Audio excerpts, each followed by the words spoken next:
Admiral HFY watched his fleet die around him. The bridge of his flagship shook as another explosion lit up the darkness of space. Through the main viewing screen, he could see the burning hulks of what had once been the greatest military force in the galaxy.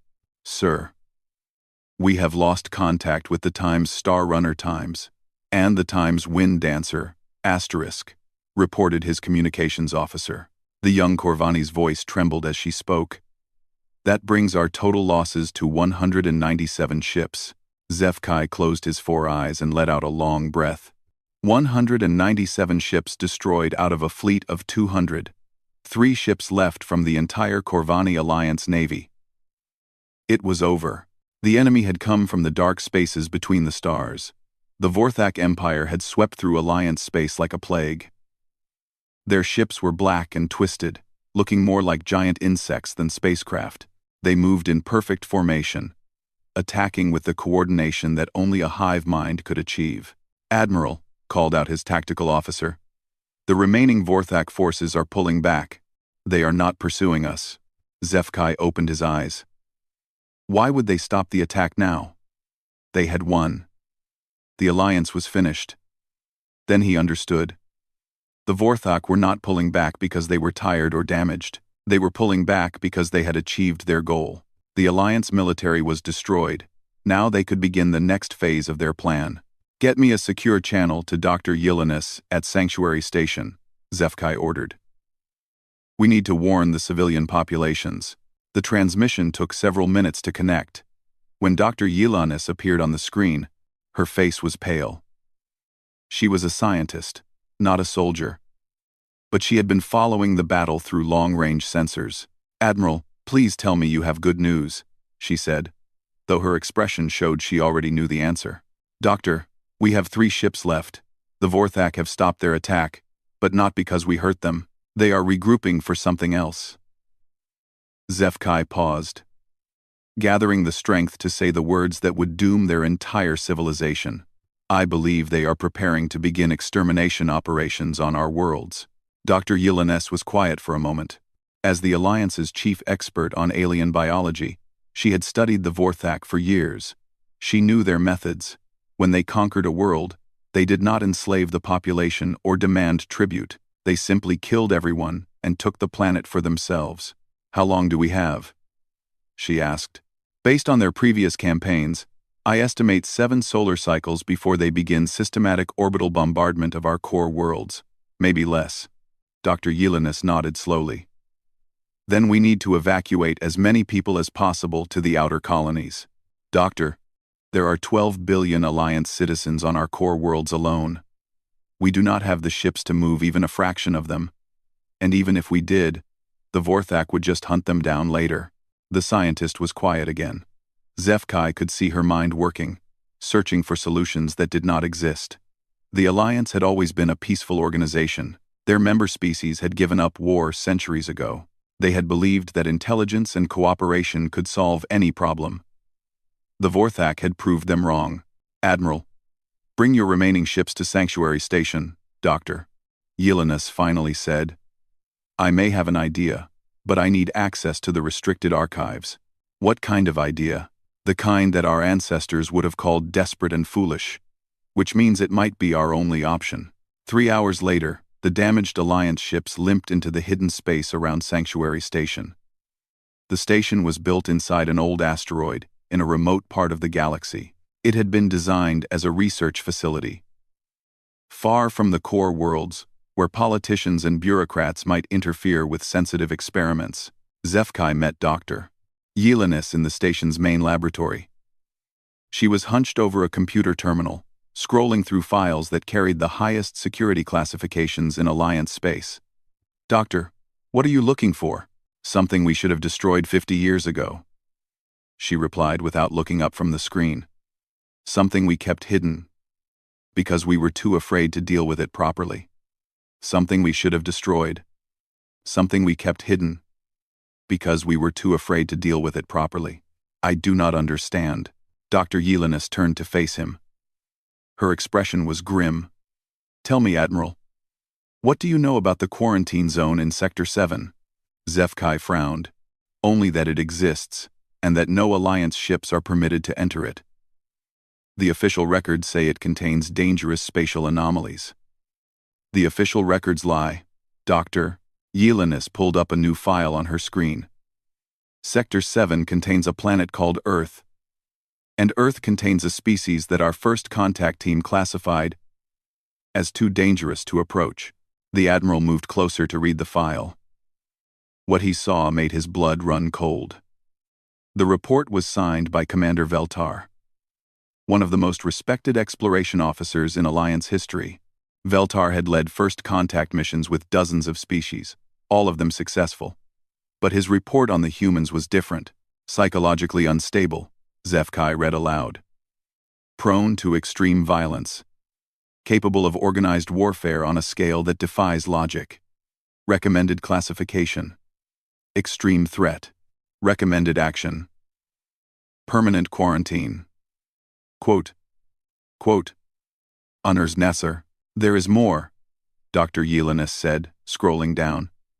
The humans had been fighting wars among themselves for thousands of years when we found them, not small conflicts over resources or territory. Wars that killed millions of their own kind, and they did not fight these wars because they had to. They fought them because they wanted to. Zefkai stared at the screen. The idea was almost impossible for him to understand. The Alliance species had conflicts, but they were resolved through negotiation and compromise. The thought of deliberately choosing to fight and kill was alien to him. Doctor, even if this is true, how does it help us? The humans are quarantined for good reason. And even if they were not, why would they help us? Dr. Yelenis smiled grimly. Because the Vorthok are expanding toward human space. Our intelligence reports show that they have already sent scout ships toward the quarantine zone. The humans may not care about saving us, but they will care about protecting themselves. You want to contact a species that our own experts classified as too dangerous to approach. I want to contact the only species in the galaxy that might actually know how to fight the Vorthak and win. Zefkai looked back at the file. The reports from 50 years ago painted a picture of humans as creatures of barely controlled violence. But perhaps that was exactly what the Alliance needed now. Who will make contact? He asked. Commander Thexlon has volunteered to take a stealth courier into human space. He understands that this is likely a one-way mission. The Admiral nodded slowly. They were about to gamble the last hope of their civilization on the mercy of creatures that their ancestors had been too afraid to speak with. But with the Vorthak preparing to exterminate 12 billion innocent people, they had no choice. Do it, he said. Contact the humans. Commander Thexlon checked his ship's systems one final time before entering the quarantine zone. The Time Silent Wing Times was the Alliance's most advanced stealth courier, designed to slip past enemy sensors without being detected. He would need every advantage the small ship could give him. All systems show green, Commander, reported his pilot, Ensign Kyrillos. She was young and eager, volunteering for the mission despite knowing they might never return. The cloaking field is at maximum efficiency. Thexlon nodded and settled into his command chair. Through the view screen, he could see the edge of the quarantine zone marked by warning beacons left by Alliance ships 50 years ago. Beyond those beacons lay the unknown territory of human space. Take us in, Ensign. Slowly. The Time's Silent Wing Times crossed into the forbidden zone. Thexlon expected to encounter the spatial anomalies mentioned in the official records. But space seemed normal. Too normal. It felt like they were being watched. Commander, I am picking up some strange readings on long-range sensors, Kyrillos reported after they had been traveling for several hours. There are objects in space around the inner system, but they are too far away to identify. Keep monitoring, and keep our emissions low. We do not want to announce our presence until we are ready. As they moved deeper into human space, the objects that Kyrillos had detected became clearer. Thexlon stared at the sensor readings in disbelief. The third planet from the local star was surrounded by a massive defensive grid. Weapons platforms floated in orbit around the world, each one larger than an Alliance battleship. Space stations hung between the planets, bristling with sensors and missile launchers. How many defense platforms are there? Thexlon asked. Kyrillos worked at her console for several minutes before answering. I count at least 3,000 major installations, sir. And those are just the ones our sensors can detect. The commander felt a chill run through his body. The Alliance's entire military had consisted of 200 ships, and the humans had built 3,000 defense platforms around just one world. What kind of species needed that much protection? Sir, we have a problem, Kyrillos said, her voice tight with fear. Something is approaching us. Fast. On the main screen, Thexlon could see a sleek vessel moving toward them. It was smaller than an Alliance cruiser, but looked incredibly dangerous. Its hull was dark gray and covered with weapon mounts. Unlike Alliance ships, which were built for exploration and diplomacy, this vessel had been designed for only one purpose: combat. They found us even with our cloaking active, Kyrillos whispered. Open a channel, Thexlon ordered. Let them know we come in peace. The response came immediately. A human face appeared on the view screen, and Thexlon had to fight to keep from stepping backward. The human was smaller than most Alliance species, but there was something in her eyes that reminded him of a predator studying its prey. Her hair was dark and cut short, and she wore a uniform that looked more like armor than clothing. Unknown vessel. You have entered restricted human space without authorization, the human said. Her voice was calm but carried an edge that made Thexlon nervous. Identify yourself and state your business. I am Commander Thexlon of the Corvani Alliance, he replied, trying to keep his voice steady. I request permission to speak with your leadership about a matter of galactic importance. The human studied him for a moment. I am Captain Sarah Chen of the Earth Defense Force. Alliance vessels have been prohibited from entering this system for 50 years. Why are you here?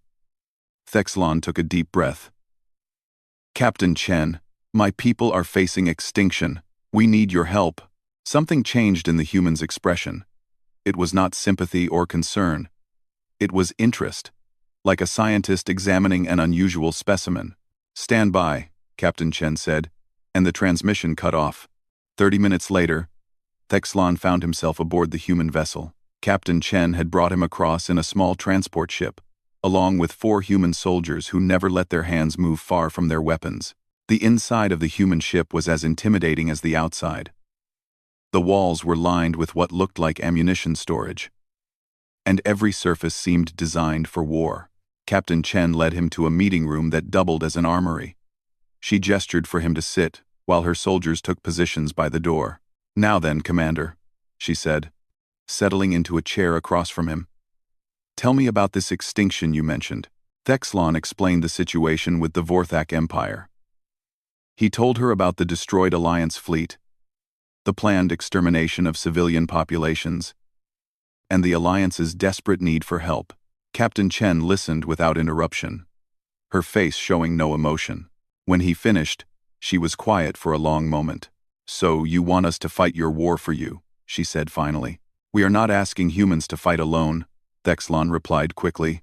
Any assistance you could provide would be appreciated. Perhaps some of your defensive technology or tactical advice. Captain Chen laughed, a sound that made Thexlon's skin crawl. It was not the warm laughter of the Alliance species. It was cold and dangerous. Commander, let me explain something to you, she said, leaning forward. We have been monitoring your conflict with the Vorthak for months. We watched your fleets get destroyed. We watched your worlds fall. Do you want to know why we did not intervene? Thexlon nodded, though he was not sure he wanted to hear the answer. Because we were hoping you would weaken them for us. The Vorthak have been sending scout ships toward our territory. They probed our outer defenses twice in the last year. We knew they would eventually come for us, so we wanted them to waste their resources fighting you first. The commander stared at her in shock. You let billions of people die just to make your own war easier? Captain Chen's expression did not change. Commander, your alliance has had peace for centuries. You have forgotten what war really means, but the Vorthak made a critical error when they decided to expand toward human space. You see, we never forgot how to fight.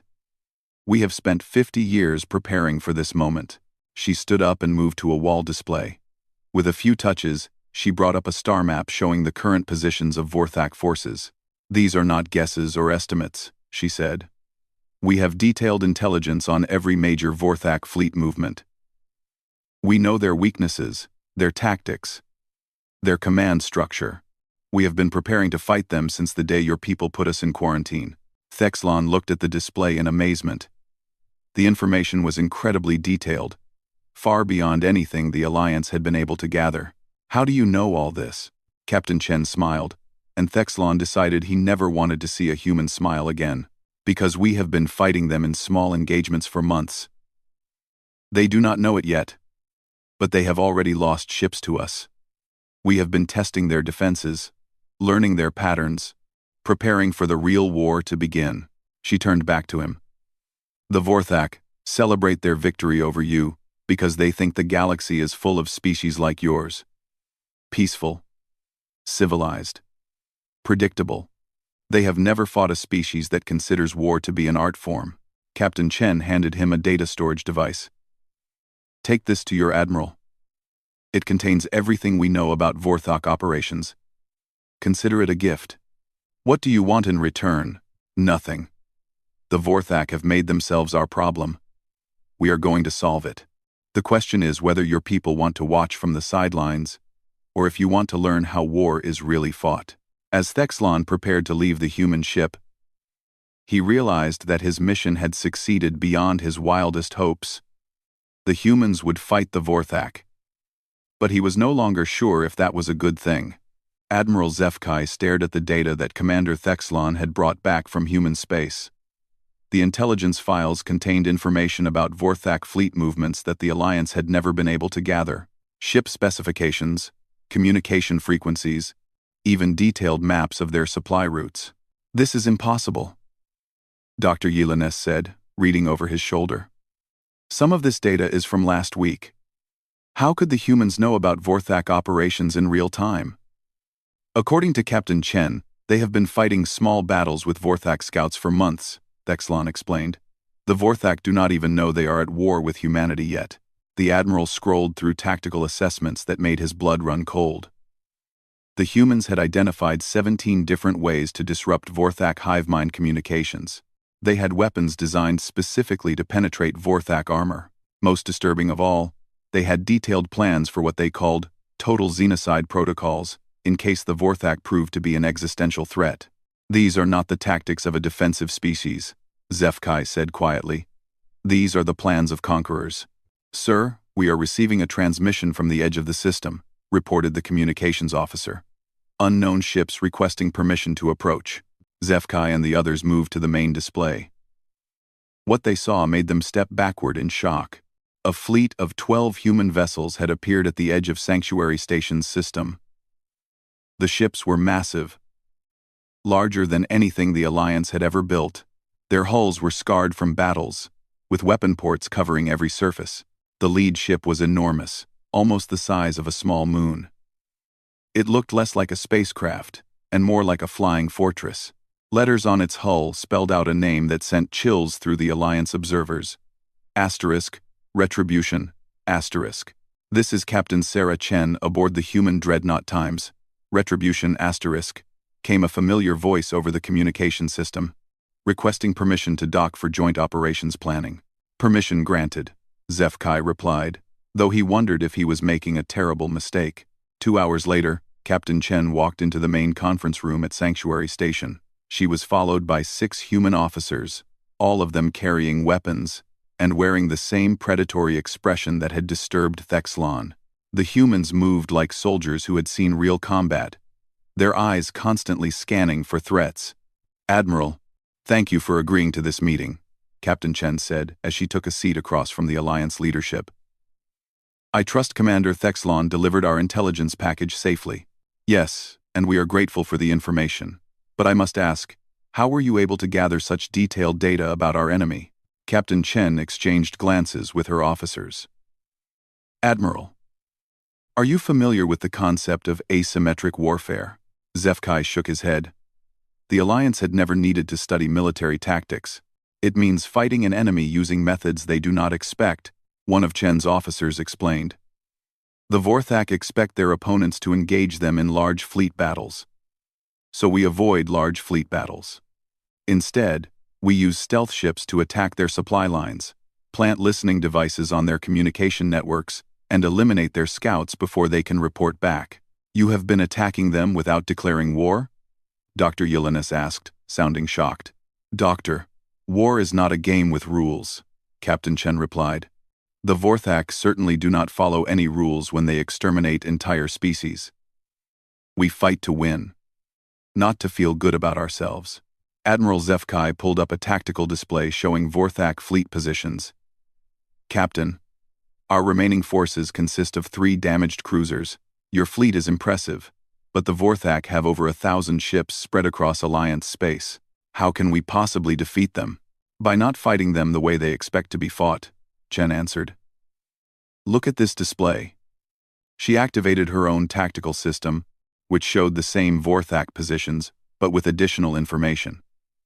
Supply routes, communication relays, command ships, and vulnerable points were all marked in different colors. The Vorthak think like a hive mind because they are a hive mind, Chen continued. They coordinate perfectly.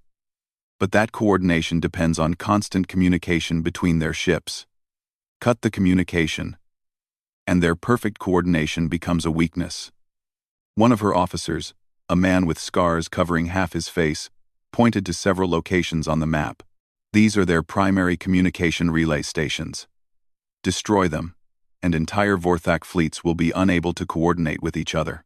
But those stations are heavily defended, Zefkai pointed out. Yes, they are defended against Alliance-style attacks, Chen said with a cold smile. Large fleets approaching from obvious directions. They are not defended against human-style attacks. She touched a control, and the display zoomed in on one of the relay stations. It showed a detailed attack plan that made the Alliance officers sick to their stomachs. The humans planned to approach using captured Vorthak ships, destroy the station with nuclear weapons, and eliminate any survivors to prevent them from reporting the attack. Captain, this plan calls for the complete destruction of the facility and everyone on it, Dr. Yelenis said, her voice shaking. Surely some of the Vorthak personnel could be taken prisoner for interrogation. Doctor, the Vorthak do not take prisoners. They exterminate every living thing on the planets they conquer. Why should we treat them any differently? Because we are supposed to be better than they are. The conference room fell silent. Captain Chen studied Dr. Yelenis for a long moment. Then turned to Admiral Zefkai. Admiral, your people have a choice. You can maintain your moral superiority while the Vorthak killed 12 billion Alliance citizens. Or you can let us do what needs to be done to save your civilization. There must be a middle path, Zefkai said desperately. Some way to defeat them without becoming monsters ourselves. There is no middle path, Chen replied. There is victory or extinction. The Vorthak have made that choice for you. Another human officer activated a new display. Admiral, these are reconnaissance images from Corvani Prime taken yesterday. The images showed Vorthak orbital bombardment platforms being moved into position around the Alliance capital world. Massive guns pointed down at the planet's surface, ready to begin the systematic destruction of every city. They will begin firing in 5 days, the officer continued. Unless we stop them. Admiral Zefkai stared at the images of his homeworld under threat. Billions of innocent people were about to die unless he made a decision that went against everything the Alliance stood for. What do you need from us? He asked finally. Nothing, Captain Chen said. We will handle the actual fighting. But we need you to provide us with Alliance ship identification codes, so our captured Vorthak vessels can approach their targets without suspicion. And after we destroy their communication network, then we begin the real war. We hunt down every Vorthak ship in the galaxy and destroy it. No survivors, no mercy, no second chances. Dr. Yelenis stood up abruptly. I cannot be part of this. What you are planning is genocide. Yes, it is, Chen agreed calmly. The difference is that we are planning to commit genocide against the species that is trying to commit genocide against you. The question is, which outcome you prefer? We're As the meeting broke up and the Alliance leaders went to consider their options, Admiral Zefkai realized that Commander Thexlon had been right. The humans would save them from the Vorthak, but he was beginning to understand that salvation and damnation might be the same thing. The human fleet remained at the edge of the system, waiting for the Alliance decision. Their weapons were already being prepared for war. The first Vorthak communication relay died without warning. One moment it was transmitting coordination signals to 3 separate fleets, and the next moment it was a cloud of radioactive debris floating in space. Admiral Zefkai watched the attack from the bridge of his flagship, which was following the human fleet at a safe distance. The humans had used a captured Vorthak transport ship to approach the relay station. The Vorthak guards had let them dock without question, expecting routine supply deliveries. "How many Vorthak were on that station?" he asked Captain Chen, whose image appeared on his main screen. "Approximately 2,000, she replied without emotion. "All confirmed, eliminated." The casual way she reported the deaths made Zefkai's stomach turn. 2,000 beings had just been killed in a matter of minutes, and the human captain spoke about it like she was reading a supply report. "The next target is 8 hours away," Chen continued. "We will use the same approach. Is your medical team ready to treat our casualties?" "You expect casualties from attacking an undefended relay station?" "Admiral, there are no undefended targets in war. Only targets that appear undefended until you attack them." Chen was proven right 6 hours later. The second communication relay was protected by hidden missile platforms that activated the moment the human ships approached. The captured Vorthak transport was destroyed instantly, taking its human crew with it. But the humans had expected this. Even as the first ship died, 2 more human vessels dropped their cloaking fields and struck the relay station from different directions. Their weapons were unlike anything the Alliance had ever seen. Instead of energy beams or projectile weapons, they fired what looked like small black holes that consumed everything they touched. The Vorthak defenders lasted less than 3 minutes. "What kind of weapons are those?" Dr. Yelenis asked, staring at the tactical display in horror. "Singularity torpedoes," replied Lieutenant Chen, Sarah Chen's younger brother, who served as the human fleet's science officer. "They create temporary gravitational anomalies that collapse matter at the atomic level. Those weapons are banned under every galactic treaty. The Alliance signed those treaties," Lieutenant Chen pointed out. Humanity did not. Over the next 48 hours, the human fleet destroyed 7 more communication relays, using increasingly creative methods. They disguised attack ships as medical vessels, hid explosives inside supply containers, and even used Alliance codes to convince one station to lower its shields voluntarily. The effect on Vorthak operations was immediate and devastating. Fleets that had been coordinating perfectly began to act independently. Ship formations broke apart as individual captains tried to guess what their orders should be. Some groups retreated to defensive positions, while others continued attacking, creating gaps in their battle lines that the humans exploited ruthlessly. But the humans were not satisfied with simply disrupting enemy communications. They began implementing what Captain Chen called psychological operations against Vorthak forces. The first incident happened near the mining colony of Kepler-7. A Vorthak patrol of 6 ships was investigating the loss of contact with a nearby communication relay when they encountered what appeared to be a single Alliance cruiser. The Vorthak ships moved to surround and destroy the smaller vessel, but as they closed in, the Alliance ship revealed itself to be human. Instead of trying to escape or calling for help, the human ship attacked all 6 Vorthak vessels simultaneously. It moved with impossible speed, dodging between enemy shots while its weapons systematically crippled each Vorthak ship. But instead of destroying them completely, the humans disabled their engines and weapons while leaving life support intact. Then they broadcast a message on all Vorthak frequencies. "We are humanity," the transmission said in perfect Vorthak language. "We have studied you. We have learned your weaknesses. We are coming for you. Run." The message was followed by images of destroyed Vorthak bases and recordings of human ships hunting down fleeing enemy vessels. The transmission ended with a simple statement: "Surrender is not an option. Death is not an escape. We will find you." The 6 crippled Vorthak ships were left floating in space with their crews alive to spread the story throughout the hive mind. This is psychological warfare? Admiral Zefkai asked, after reviewing the incident report. The Vorthak are predators, Captain Chen explained. They are used to being the hunters, not the prey. We are showing them what it feels like to be hunted by something more dangerous than they are. But why leave survivors? Would it not be more efficient to simply destroy all enemy ships? Chen's smile was cold enough to freeze blood. Admiral, dead ships do not spread stories. Fear is our most powerful weapon against the Vorthak. Every survivor who returns to their fleet carries tales of human tactics with them. Soon, the mere sight of a human ship will cause panic in Vorthak ranks. The strategy worked better than even the humans had expected. Within a week, Vorthak fleet movements became erratic and defensive. Ships that had once moved in perfect formation now traveled in tight defensive clusters, jumping away from any contact with unknown vessels. The humans escalated their psychological campaign. They began leaving survivor beacons attached to destroyed Vorthak ships, with recordings of human soldiers describing what they planned to do to the next Vorthak fleet they encountered.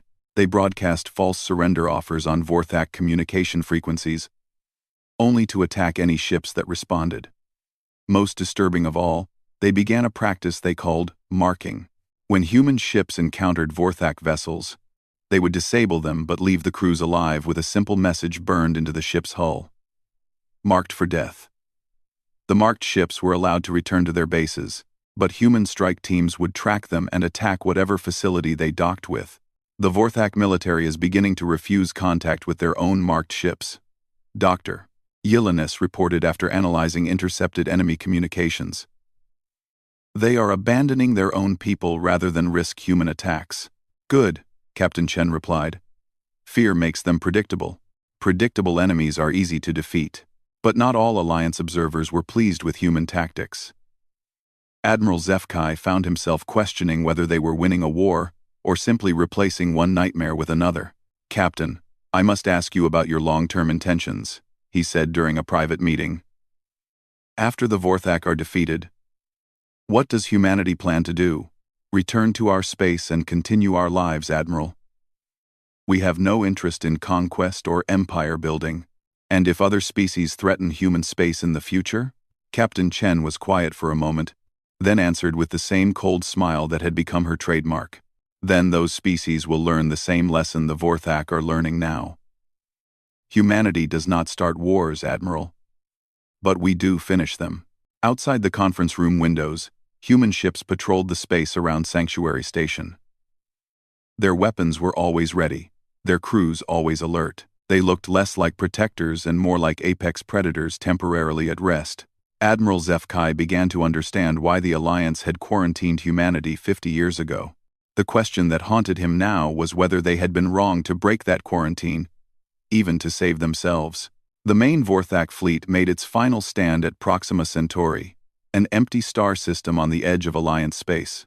300 ships gathered in a defensive formation around their command vessel. A massive hive ship that served as the brain of their entire military operation. Admiral Zefkai watched the battle preparations from the bridge of his flagship, which was safely positioned behind the human fleet. Captain Chen had insisted that Alliance ships stay out of the fighting to avoid friendly fire incidents. Though Zefkai suspected the real reason was that the humans did not want witnesses to what they were about to do. The enemy is transmitting surrender terms, reported the communications officer aboard Chen's flagship. What are they offering? Zefkai asked. Captain Chen appeared on his view screen, her face showing no emotion. They want to return to their home territory and agree to avoid Alliance space in the future. They are even offering to pay tribute to prevent further conflict. That seems reasonable, Dr. Yelenis said from beside the Admiral's chair. Surely avoiding more bloodshed would be preferable to— No, Captain Chen interrupted. The Vorthak had their chance for peace before they started exterminating Alliance worlds. They chose war. Now they get to experience what war with humanity really means. Captain, surely you do not intend to destroy ships that are trying to surrender? Chen's expression remained cold. Doctor, the Vorthak have exterminated 47 different species in the past century. They do not surrender when they are defeated. They retreat, regroup, and attack again when their enemies are weak. I will not give them that opportunity. The human fleet began its attack without warning. Instead of the massive frontal assault that the Vorthak expected, the human ships separated into small groups and attacked from multiple directions simultaneously. Their movements were perfect, as if each captain could read the minds of all the others. But what shocked Admiral Zefkai was not the coordination of the human fleet, it was their weapons. The humans did not use the singularity torpedoes that had proven so effective against communication stations. Instead, they deployed weapons that seemed designed specifically to cause maximum terror among the enemy. Ships that were hit by human fire did not explode cleanly. They came apart slowly, giving their crews time to send desperate messages to the rest of the fleet before they died. They are taking their time, Dr. Yelenis observed with horror. They could end this battle quickly, but they are choosing to draw it out. Psychological warfare, Admiral Zefkai said grimly. They want the survivors to spread stories about human cruelty. The Vorthak fleet tried every tactic they knew. They attempted to ram human ships with damaged vessels, only to watch their attacks be avoided by impossible margins. They tried to overload human shields with concentrated fire, but the human vessels seemed to absorb unlimited amounts of damage. Some Vorthak ships attempted to flee the battle, but human pursuit vessels hunted them down one by one. As the battle continued, the Alliance observers began to understand something terrible about human warfare. The humans were not fighting to achieve a military objective. They were fighting to send a message to the entire galaxy. Captain, Admiral Zefkai called to Chen over the communication channel. The Vorthak command ship is attempting to broadcast a general surrender. They are offering to submit to Alliance authority and accept any terms you propose. I heard the transmission, Admiral, Chen replied, without taking her attention off the tactical display. My answer has not changed. But Captain, if they surrender unconditionally, then they become prisoners who might eventually escape or be released by some future Alliance government that thinks it understands mercy better than we do. No. Admiral, the only good Vorthak is a dead Vorthak. The human fleet closed in on the Vorthak command ship like a pack of predators surrounding wounded prey. Instead of destroying it quickly with their most powerful weapons, they systematically disabled its defenses and life support systems. The massive hive ship began venting atmosphere and debris as its crew slowly suffocated. Throughout the battle, the humans broadcast the dying screams of Vorthak crews on all frequencies, ensuring that any surviving enemy ships would carry the sounds with them. When Vorthak vessels tried to send final messages to their home territories, human jammers distorted the transmissions to make them sound like pleas for mercy that would never come. The last Vorthak ship died 6 hours after the battle began. 300 enemy vessels had been systematically destroyed without a single human casualty. Not one enemy soldier had been taken prisoner. Not one ship had been allowed to escape. Total victory, Admiral, Captain Chen reported. The main Vorthak fleet has been eliminated, and the rest of their forces? Hunter-killer groups are already pursuing the remaining scattered fleets. We estimate complete elimination of Vorthak military forces within 30 days. Admiral Zefkai stared at the battlefield, which was littered with the debris of an entire civilization's military might. Captain, what about Vorthak civilian populations? Surely they are not all responsible for the actions of their military. Chen was quiet for a long moment. When she finally answered, her voice carried a finality that chilled Zefkai to his core. Admiral, the Vorthak are a hive-mind species. There is no distinction between civilians and military in their society. Every adult Vorthak supported the decision to exterminate Alliance worlds. They made their choice. You cannot mean to destroy their entire species. I mean to eliminate a threat to galactic peace permanently. The Vorthak cannot be reformed or re-educated. They can only be stopped. Over the following weeks, human fleets spread throughout Vorthak space like a plague. They destroyed military bases, orbital installations, and ultimately the Vorthak homeworld itself. When Alliance monitoring stations detected the massive explosion that marked the end of the Vorthak capital planet, Dr. Yelenis broke down crying. 12 billion beings, she whispered. 12 billion innocent civilians killed in a single attack. 12 billion beings who would have killed 20 times that number if we had allowed them to live. Captain Chen replied coldly. 6 months after the first human ship had entered Alliance space, the Vorthak Empire was extinct. Not defeated, not conquered, but completely eliminated from the galaxy. Human efficiency had been so complete that archaeologists would later struggle to find evidence that the Vorthak had ever existed. The Alliance began celebrating the end of the war, but their joy was mixed with a growing fear of their saviors. The humans returned to their quarantine zone without ceremony, but their message was clear. They would remain in their territory as long as no one threatened them directly. Admiral Zefkai's final report to the Alliance Council was brief. The Vorthak threat has been eliminated. However, we now face a new reality. There is a species in our galaxy capable of destroying any civilization that displeases them. They have shown restraint so far, but we should never forget what they are capable of. Dr. Yelanis sealed the human contact files with a new classification level that had never been used before. Approach only in case of species-ending emergency. Even then, consider whether the cure is worse than the disease. Years later, when other aggressive species appeared at the borders of Alliance space, they would often withdraw after being shown recordings of the final Vorthak battle. The mere threat of human intervention was enough to prevent conflicts before they began. The galaxy had learned a valuable lesson: never threaten something that humans cared about. Because if humanity decided you were a problem that needed solving, you would not get a second chance to reconsider your choices. Peace had been preserved, but at a cost that would haunt the Alliance for generations. They had contacted the humans to save them from monsters, and they had succeeded. The question that kept Admiral Zefkai awake at night was simple. What do you do when your saviors are more terrifying than your enemies had ever been?